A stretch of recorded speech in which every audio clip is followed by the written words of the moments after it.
Hello and welcome PLA academy. आज हम देखते हैं भारतीय साक्ष्य अधिनियम 1872। भारतीय साक्ष्य अधिनियम 1872 की अधिनियम संख्या है 1 और ये पारित हुआ है 15 मार्च 1872 को। और भारतीय साक्ष्य अधिनियम प्रवर्त हुआ है 1 सितंबर 1872 को। इसमें कुल भाग हैं हमारे 3। भारतीय साक्ष्य अधिनियम में कुल अध्याय हैं 11 और भारतीय साक्ष्य अधिनियम में कुल धाराएं हैं 167। अब हम भाग 1 देखते हैं। अध्याय 1। भाग 1 में अध्याय 1 और अध्याय 2 है। अध्याय 1 में 1 से 4 तक धारा और अध्याय 2 में धारा 5 से 55 तक। अब भाग 2 में हमारे 4 चैप्टर्स आते हैं जो है 3, 4 और 5, 6। भाग 3 में हमारे 5 चैप्टर्स आते हैं 7, 8, 9, 10, 11। ये चैप्टर आते हैं हमारे भाग 3 में 5 चैप्टर। अब भाग 1 में अध्याय 2 आते हैं। अध्याय 1 है प्रारंभिक में है 1 से 4 तक धाराएं और अध्याय 2 में है तथ्यों की सुसंगति के विषय में। यह है धारा 5 से 55 तक। अब भाग 2 में हमारे 4 चैप्टर्स आते हैं। अध्याय 3 में जिनका साबित किया जाना आवश्यक नहीं है 56 से 58 तक। और अध्याय 4 में है मौखिक साक्ष्य के विषय में 59 से 60 तक। अध्याय 5 में है दस्तावेजी साक्ष्यों के विषय में, ये है 61 से 90 और इसमें 90A भी आती है। अध्याय 6 में है दस्तावेजी साक्ष्य द्वारा मौखिक साक्ष्य का प्रयोजन के विषय में, यह है 91 से 100 तक। ठीक है। अब आता है हमारा भाग 3 में हमारे कुल 5 चैप्टर्स आते हैं। भाग 3 में हमारे कुल 5 चैप्टर्स आते हैं। अध्याय 7 में है सबूत के भार के विषय में 101 से 114 तक।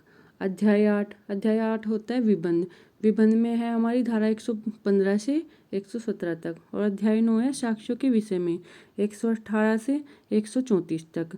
अध्याय 10 में है साक्ष्यों की परीक्षा के विषय में धारा 135 से 166 तक। अध्याय 11 सबसे छोटा चैप्टर है जिसमें एक ही सेक्शन आता है हमारा साक्ष्य के अनुचित ग्रहण या ग्रहण की नवीन विचारण नहीं होगा। ठीक है।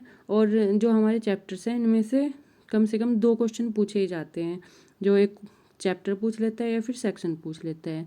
फिर आते हैं हमारी सारभूत विधि क्या होती है? ऐसी विधि जो अधिकारों और दायित्वों का सर्जन करती है। विधि हमारी 2 प्रकार की होती है, सारभूत विधि और प्रक्रियात्मक विधि। सारभूत विधि वह होती है जो अधिकारों और दायित्वों का सर्जन करती है। ये इसमें होता है हमारा TP act, IPC act, contract act और कॉन्स्टिट्यूशन एक्ट। फिर आती है हमारी प्रक्रियात्मक विधि।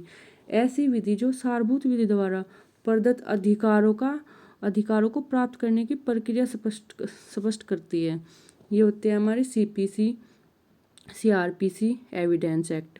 और एविडेंस एक्ट हमारा कौन सी विधि है? प्रक्रियात्मक विधि। अब हम भारतीय साक्ष्य अधिनियम का थोड़ा बैकग्राउंड देख लेते हैं।